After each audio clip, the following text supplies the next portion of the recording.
ये कहानी हमें ले जाती है आज से 20,000 साल पहले के दौर में, जब इंसान छोटे छोटे कबीलों में बंटे थे। कहानी में हमें पुराने जमाने के यूरोपीय लोगों को दिखाया जाता है जो कबीले में रहते हुए एक साथ मिलकर शिकार करते हैं। यहाँ हमें इसी कबीले के सरदार को दिखाया जाता है जिसका नाम था एर्गन। कुछ महीने बाद ठंड का मौसम आने वाला था, इसलिए वो सब सर्दियों का खाना इकट्ठा करने के लिए अपने कबीले वालों के साथ शिकार पर आए हैं और उनके सामने बहुत बड़ी भैंसों का झुंड होता है। सभी लोग रेंगते हुए भैंसों के झुंड के पास पहुंचते हैं। एर्गन जो कबीले का सरदार होता है वो सही मौका देखते ही अटैक करने का इशारा कर देता है। ये सब के सब उन पर हमला कर देते हैं। शिकारियों से बचने के लिए भैंसें उल्टी तरफ भागना शुरू कर देती हैं, जिनमें से एक एक करके कई सारी भैंसें खाई में गिर जाती हैं, लेकिन उनमें से एक भैंसा बच गया था और वो जंगली भैंसा गुस्से में एर्गन के बेटे नोयान की तरफ भागता है। नोयान पहली बार शिकार पर आया था और उसे शिकार से बचने के तरीके मालूम नहीं थे। एर्गन अपने बेटे को रास्ते से हटने के लिए कहता है, लेकिन वो डर जाता है और नोयान उससे भागना शुरू कर देता है। वो जंगली भैंसा तेजी से नोयान की तरफ बढ़ते हुए उसे अपने सींग में उठा लेता है और खाई की तरफ भागना शुरू कर देता है। एर्गन जो उस कबीले का सरदार है वो देखकर अपने बेटे को बचाने के लिए भैंसे पर भाला फेंकता है। भैंसे को भाला लग जाता है, लेकिन घायल होने के बाद भी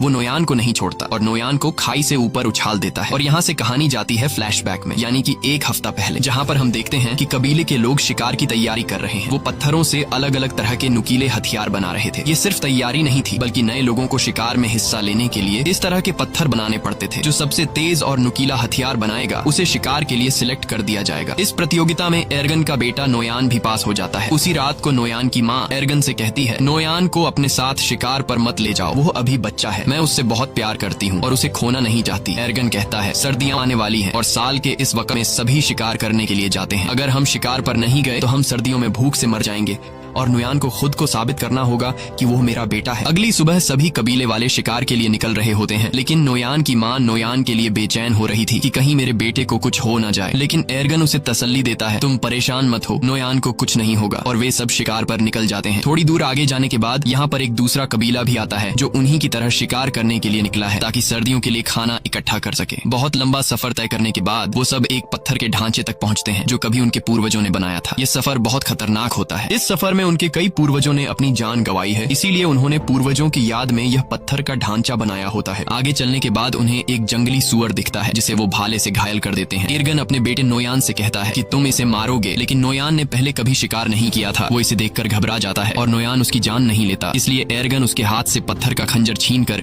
जंगली सुअर को मार देता है। और उसके बाद एर्गन अपने बेटे से कहता है, तुम इतने कायर निकलोगे, ऐसा मैंने कभी नहीं सोचा था। यहाँ सिर्फ ताकतवर जिंदा रह सकते हैं, यही जंगल का कानून है। रात के अंधेरे में जब ये सब अपने शिकार को खा रहे होते हैं तभी कुछ अजीब सी आवाजें सुनाई देने लगती हैं, जिससे एर्गन सभी को होशियार रहने को कहता है। तभी वहाँ अचानक एक शेर आता है और उनमें से एक लड़के को उठाकर ले जाता है। अगली सुबह वो उस लड़के की याद में एक